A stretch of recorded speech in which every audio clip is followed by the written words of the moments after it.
Oh, wait, hold on. How old were you? 14. 14, she's teaching you how to snort caffeine pills so you could clean the house faster. Yes. Mm-hmm. Got it.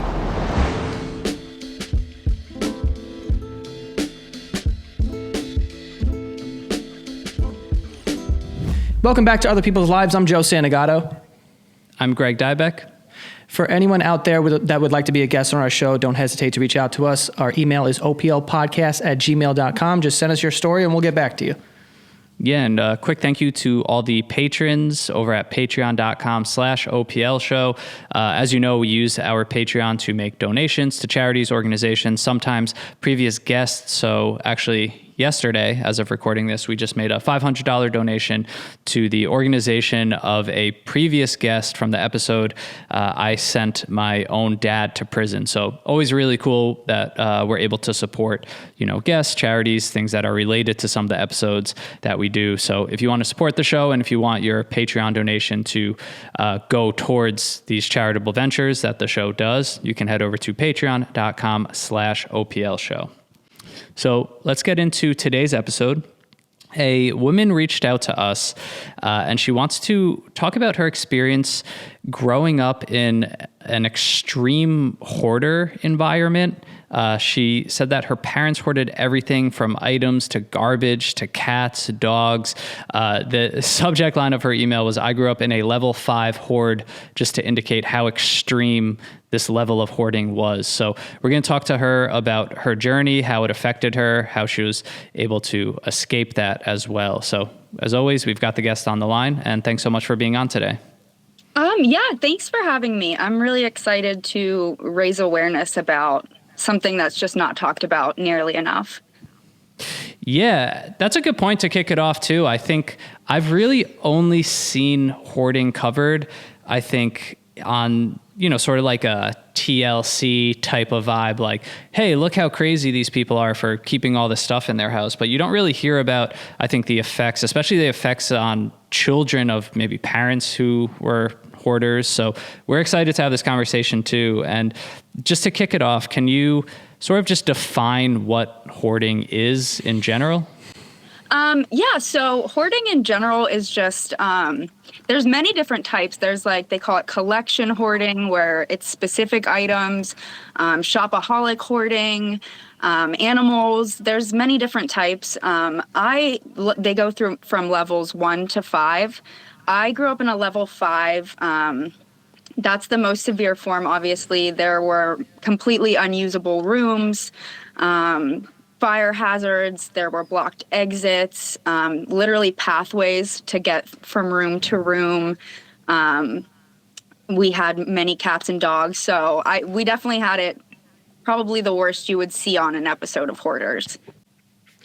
And was this for as long as you can remember, you grew up in a house where there was just stuff everywhere? Yes. I don't remember a time where my house was normal. And I actually, up until very recently, thought that I played a big part in that. I thought having kids made it hard for them, but I found out that they were hoarders before my sister and I were even born. Do they admit to being that, or they're just no, we just need these stuff, this is important?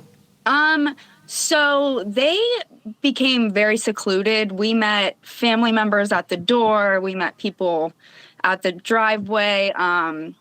A lot of people knew just because it's a small town, the hoard, it overflowed to outside. Our house, the general area smelled, we smelled our clothes, but it was nothing that anybody ever really talked about, including my family and my parents. We don't talk anymore, but to this day, they'll tell you I had a perfect childhood. Huh. That's interesting. So you kind of alluded to, I guess, what your home looked like, but can you go in a little more detail to really paint a picture for us? When you say cats and dogs, if we were to enter your parents' home during your childhood, how many dogs, how many cats, what are some of the items that we would see? How much space were these things really taking up? So at the peak, we had 23 cats and 4 dogs. One of them was locked in the kitchen. They had a big piece of wood across the doorway, and nailed into it, and he was solely in the kitchen, never even let outside. So you can imagine how gross the floor was where he walked and went to the bathroom, and it kind of like got caked down. It was extremely unsanitary. As soon as you walked in the house, there were piles of garbage bags, because they stopped paying the garbage company to come at some point. There was a pathway to walk to your left into the living room. There were always mountains of like beer cans. Behind the couch, they had multiple gallon bottles of whiskey, mainly just garbage that you could have stood up and went and thrown away. It was all over the floors. There was dirty laundry everywhere, cat feces, flies, so many flies when you walked in the house. That was probably flies? the thing. Yeah, like house flies. We would have to put pieces of mail over our cups or our cans of drinks, because if you didn't, within like a minute, they would be drowning in them, the flies. Wow. And Yeah. like, I guess growing up, like, were you ever at one of your friends' house and been like, oh, this place is very different than my home? I don't remember thinking that a lot when I was little. Probably around like 12-ish is when it started to really hit that other people's parents were so much different and their lives were different. And I really clung to that. I tried to spend as much time just with anybody else outside of my house. I did my best to avoid it. So that's when I really started to pick up on the fact that like nobody lives like that. Yeah. Do you know about how old you were when you had that realization? Yeah, I think it was probably around 12-ish. And then by the time I was 14 is when I really started like constantly, I would want to stay at my friends' houses for 5 days at a time, like that type of stuff. I had luckily friends whose parents basically took me in most of the time to keep me away from that situation. But I didn't actually get away till I was almost 18. Wow. Was there a point early on where you brought this up to your parents? Because this is interesting. And I was sort of expecting the hoarding to be related. And I don't know why I was expecting this, but for it to almost be related to things that held, some sentimental value, or like, oh, I just have to collect these things and I know it's piling up. But this is straight up garbage, trash, beer cans, flies, cat and dog feces. Like, what did you ever say to your parents? Like, this isn't safe. This isn't sanitary. Like, what are we doing here? And why didn't it bother your parents? That's a good question. I never really brought it up too much to them, I guess, until I got my first boyfriend and he wanted to come visit and like meet them and stuff. And that's when it got awkward and it became obvious that I was unhappy with it. But we never really talked about it a ton. And it was by that point uncleanable completely. There's no way. They actually moved out of that house, left it like that, and it had to be gutted and remodeled. So there was no fixing it at that point in time. And I mean, I'm just like thinking, like, how did you guys, like, what did you guys eat? Like, I'm assuming, if there's flies in the house, then like silverware, plates, like, is there dishes being done or are people showering? So I tried my best. The animals would use the bathtub a lot as a litter box, essentially.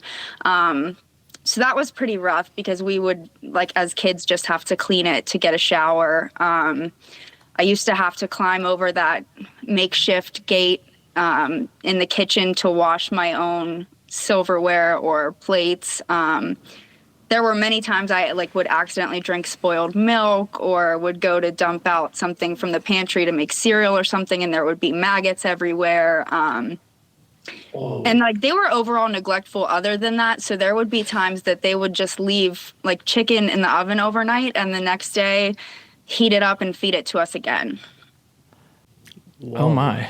So that's what I'm interested in here too. Like, so hoarding, especially at that level, like you said, level 5, like So hoarding is a disorder, right? It's like a compulsion. It's something that I guess for the person who is hoarding, just the level of difficulty to get rid of things that are piling up. But this seems to also be crossing over into, like you said, neglect, or is there an element of almost abuse or child abuse, like when you are that neglectful and when it's not safe and sanitary? I definitely would say yes. That's the thing that confuses me the most, is that every other form of hoarding seems not rational, but like it makes sense. There's nothing that makes sense about just never throwing garbage away and letting your small kids grow up like that. Yeah, the level of like how extreme that gets, where you are not letting go of anything. It's not even just like prized possessions anymore. It's you are literally hoarding almost every single item that like you cross paths with in your life. Yeah, and I don't know. I wish I knew like how something like that would get started. I do know that the garbage got a lot worse when they stopped obviously paying to have the garbage company pick things up. So then it just kind of piled up everywhere. But it was really bad before that even. And I just don't understand, like, even if you go 2 weeks in like a depression slump, you can still clean after that. I can't fathom how it ended up just that bad. Like literally piles. We used to call it climbing the mountains. And it was a game we played where we just scaled the trash to the top. Did you ever get sick as a child because of this? Yes. So, I actually repressed this memory for a long time until therapy recently, but I got, intestinal worms from the cat feces everywhere, for probably from the time I was 8 until about 11. We never even got our regular wellness checkups. They never took us to doctors unless we were very sick. So there was neglect in many forms. Wow. And I mean, the hoarding, were they against throwing things out, or was it just like a laziness of like, we're just going to put this right here? Or were they like, if you tried to throw something out, they'd be like, no, don't do that? No. So they tried very hard to make my sister and I clean on a regular basis. Actually, when I was 14, my mom told me I wasn't cleaning fast enough and taught me how to snort caffeine pills to help me clean faster. So they were fine with things being thrown away. They just didn't want to do it. Oh, wait, hold on. How old were you? 14. 14, she's teaching you how to snort caffeine pills so you could clean the house faster. Yes. Mm-hmm. Got it. That's also like the craziest form of like gaslighting too. Like, hey, here's how to clean. You're not cleaning enough, but they're literally just letting things stockpile all over the house. So it's an impossible task, essentially. Yeah. And my mom, she went to New Mexico for 10 days when I was probably about 5. And when she came back, her story was always that while she was gone, my dad didn't clean, and that's why the house was that way. Which now that I'm older, that makes 0 sense. But for the longest time, I thought it was our fault for not taking care of the place for 10 days while she was gone. Yeah, I mean, from what it sounds like, I don't know if I could even achieve that in 10 days. It sounds like, yeah. Yeah. And what about the animals? Like, how, if there's like all this neglect going on for, human beings, like what's going on with the animals? Like, who's feeding them, and are they being bathed at all? Like, did they have fleas or something like that? So yeah, they were also severely neglected. I have a strong theory that the animal hoarding is tied into my mother's narcissistic personality disorder. I think it kind of made her feel like a hero. And it's lives that can't complain. They just seem thankful when you do something for them, Fleas were definitely the worst problem. I remember they were always in our basement, and I would take those big cans of flea spray and drench my legs in them so I could run downstairs and not get bit. And when I would come back up, it literally looked like black freckles all over my legs. I was literally spraying chemicals on my tiny child body to not get covered in fleas. That sounds like a nightmare, to be honest, for me personally. Yeah, it was all, and I became so desensitized to it that I was telling my friend that story recently, and she actually pointed out, like, it's crazy that they let you spray chemicals on you every day when you were 7, so you could walk down, and like they could have at least walked down there, something, but no. What did they do all day? Did they work? Like, were they out of the house, or they were just like sitting around? Her husband worked, yes. He was gone, from 6 a.m. to probably 5 p.m. My mom stayed home constantly. She would just sit on the couch, watch, Judge Judy, whatever was on, and drink. They drank constantly. They did shots of whiskey like it was water. And she was very much a Facebook addict when it came to those like Mafia Wars games and weird things like that. So she spent all her time online, drinking on the couch in the piles of garbage. Jeez. So you alluded to before, like getting older, having a boyfriend, starting to really, I guess, feel that sort of embarrassment and knowing this isn't a normal situation to be in. So how did you begin to break away from this? Because you were still a child, right? Yes. So luckily around that time, I had an aunt move close to my house, and it was kind of perfect timing because that's when my parents really started letting the utilities be turned off, so I couldn't even shower or wash clothes. So I would go down there. I would try to stay there nights before school, shower. When I did clean clothes, I would tie them in a garbage bag when I took them home to try to conceal them from the air of the house, because I just constantly smelled awful, like cat urine, and the bullying from that was relentless. So it was just, my first steps were just trying to go somewhere else to be clean. But eventually that led to me just running away one night. Where did you go when you ran away? I left with a friend. I packed up a little bag. I stayed with her for about 2 weeks, and then I moved in with my aunt until I turned 18.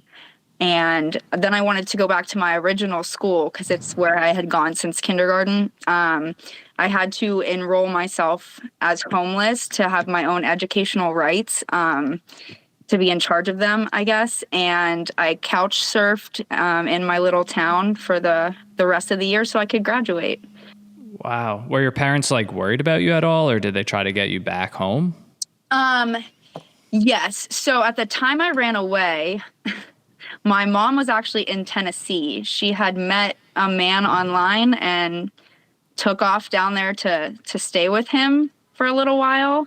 And my dad, he tried to put up an argument about letting me move with my aunt because he had to sign paperwork saying that she had educational rights over me so she could be my guardian.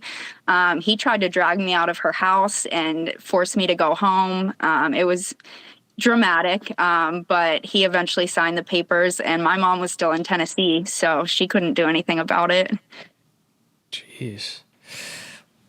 Wow. So you did end up graduating, which is incredible that you did all that for yourself and got out. What happened after that? And I'm just like really curious what happened with the relationship with your parents, and when did you kind of really, you mentioned therapy before too, so like when did you really start reflecting on this and like realizing like the trauma and like what a childhood like that was, or the fact that it wasn't normal? Like how did you start kind of exploring that? Well, after I graduated, I reconnected with my parents, and at that point, my mom's mom was sick, so they had moved in with her to take care of her. And they let the old hoarder house just eventually be sold because of taxes. And they just destroyed my grandmother's house in the matter of like a year or so. And it was almost as bad as where I grew up. Right then, I had a son, and she was also an alcoholic, like I said. So we got into a stupid fight one night, and my son was 4 months old, and she threatened to like try to take me for grandparent rights if I wouldn't let her see him, just stupid stuff. So that night I blocked her number, and that was 7 years ago. We haven't spoken since. It was probably a year ago that I realized how much the hoarding specifically affected me. And I've been doing EMDR therapy weekly to reprocess that. And it's interesting because it ties into so many other things. Like it makes me feel it's not just growing up in the hoard. It makes you feel less important because you're not taken care of. It gives you like abandonment issues. There's just so many other things that it's not just like, oh, I grew up in a hoard and it was rough. It really affected a lot of things mentally. Yeah, I can only imagine. Like, I mean, like you said, to feel like, yeah, this is a dirty place to grow up in, but like, why is it this way? And then also earlier you said there were times where you felt like it was partially your fault that that house looked that way. And you were kind of like, sort of like they were trying to convince you that was partially your fault or something like that, even as a child. So yeah, I can only imagine like, what that's like. And, as far as like right now, are you still, doing that therapy? What kind of place are you in? And also like, what are some of the, I guess, daily struggles that you sort of deal with as a result of that? Yeah, so I do therapy every week. I think therapy's awesome. I think everyone should do it, but especially me. And I was recently diagnosed with complex PTSD from childhood trauma. I didn't really, in my head, I was always like, it wasn't that bad. There are people that were way worse. There's no way I have PTSD, but yeah, I mean, everyone's experience is different and your trauma is valid, and mine really messed with my head. Some of the kind of current struggles are, I think this isn't talked about enough either, is the hoarding tendencies when you grow up in a hoarder house.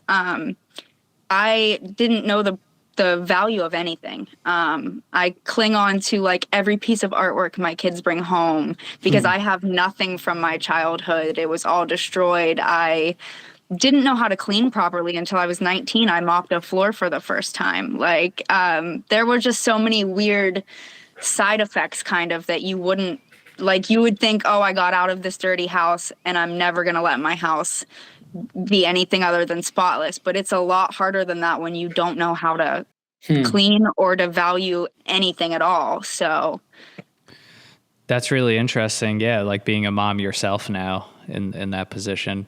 I don't just want to brush over. You mentioned EMDR therapy. I've heard that before. What is that like? So, don't they like do something with like your eyes, or it's like a very specific type of therapy, right? What is that?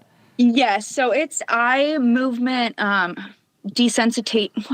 I forget what the words are, but it basically triggers your brain into thinking that you're in rapid eye movement, like REM sleep.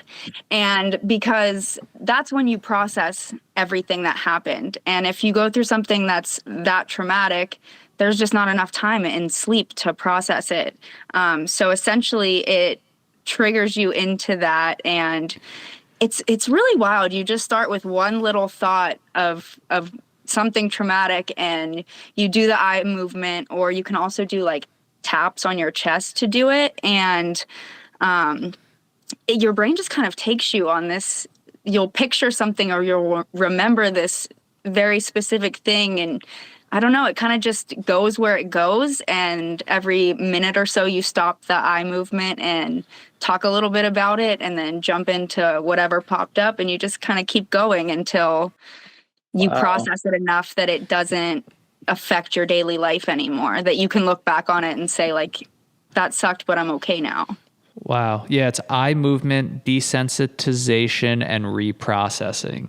Wow. And that's allowed you to kind of really uncover repressed memories that you otherwise don't think that you would have even been able to access in your mind? Yes.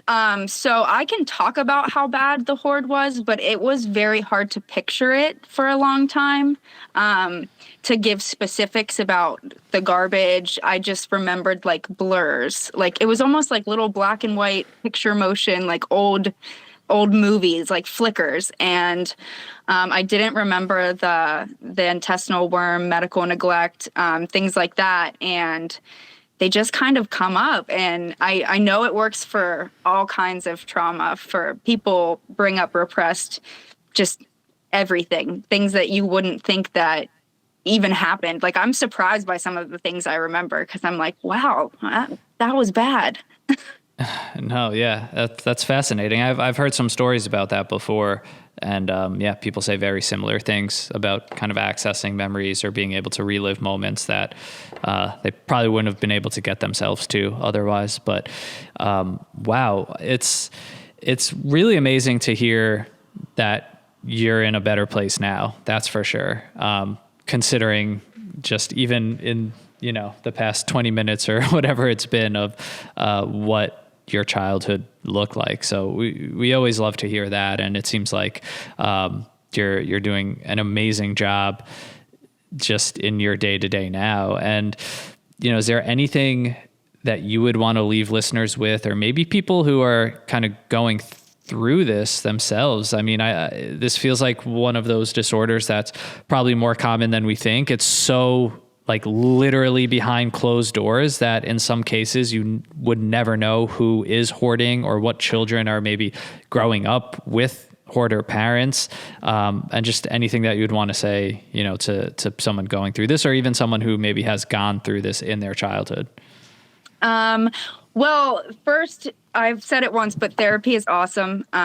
Don't underestimate the power that it has to potentially help. You have nothing to lose. And this is way more common than you think. There are communities online for adult children of hoarders. That's really where I found out that there are other people that lived like I did. And that gave me a lot of healing. And then just the last thing is, if you see something, say something. There are so many people that knew in my town how I grew up. Maybe not the full extent, but they knew it was neglectful. They knew we were dirty and not taken care of. And if one person would have said something, it could have been different. So yeah, wow. For sure. Well, again, we appreciate you coming on and talking to us, especially because I feel like the only real exposure that most people, and that's just a guess because it's been my exposure to hoarding, has been, those TV shows that kind of exploit it, and it's more like making fun of it, but not really talking about the effect it has on the people who are just kind of bystanders to it, which is, obviously that could have a wild effect, especially when there's children in the house. So yeah, thank you so much for coming on and talking to us about this and, spreading awareness about it as well. Yeah, thank you for giving me the platform to do so. This is the first time I've been able to really publicly say anything about it. And I'm excited. I hope maybe just one listener relates and feels less alone. Yeah, no, absolutely. And, we appreciate you trusting us with your story. We always love to hear that, and we're more than happy to give you the space. So yes. And as we always say, I know our guests are always humble, but this will affect way more than just one person. So don't worry about that. And thank you. And, we wish you just the best of luck with everything going forward. No problem. Thank you so much. All right. Have a great one. day. You too. Bye. Bye.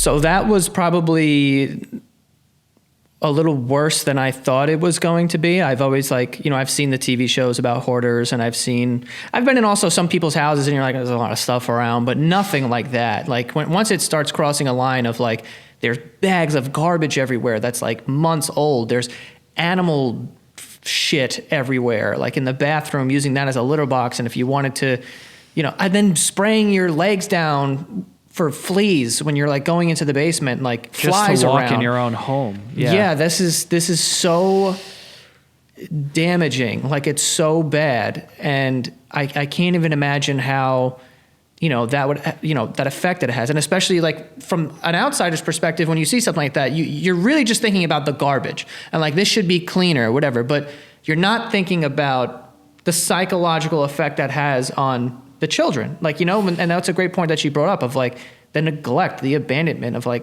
did my parents not care about me? Did my parents like, they don't give a shit like to keep this clean or to worry about me? Like, that's a lot. It's truly just a perspective that I have never thought of or didn't expect to hear from in terms of the child of hoarders. And like, I didn't know that there were stages or levels to hoarding, and just like, for anyone listening, like you just Google level 5 hoard or like level 5 hoarding, and you will get a sense of like what this house could have looked like. And, even just reading like stage 5 hoarding, like what that means as growing up as a child in that, just like fire hazards, like sections of your own house that you can't even access, no electricity, running water, like the feces, whether it's like human or animal. I mean, like, that is so extreme on every single level. It's wild. And, really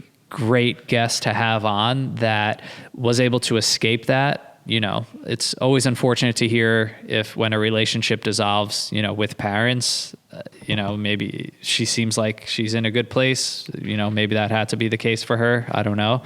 But yeah, it seems like she's really, not suppressing this anymore. The therapy is really interesting, especially that very specific therapy she goes to.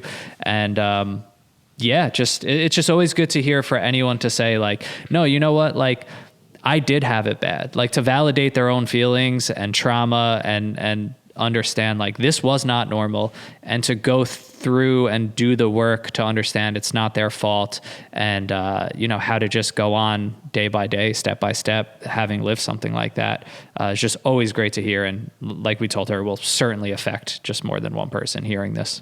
Yeah, of course. And to be however old she was, I think 17 when she ran away, to like have the wherewithal and the courage to be like, I need to just get out of this situation, even though it was something like this, like you grew up in it. So it was like your normal, but then realizing this is not normal, and then running away from that, knowing that it's for your own good, like that just takes a very strong person to do. So, we appreciate her coming on and telling the story. Definitely an interesting episode for sure. For anyone out there that would like to be a guest on our podcast, please email us at oplpodcast@gmail.com. Tell us your story, and we'll get back to you. Yeah, no, we really encourage you guys to reach out, shoot an email. We read them all. And we're still collecting for this season, for upcoming seasons. So definitely just hit us up, even if you're doubting it. And follow us on Instagram, TikTok at OPL Podcast. Again, thank you to the patrons. We were just able to make that recent donation, and we've got more coming up. So that's patreon.com/OPL show. If you want to help support and have your monthly $5 donation go towards these charitable ventures. So thank you guys. Yep. See you guys next time.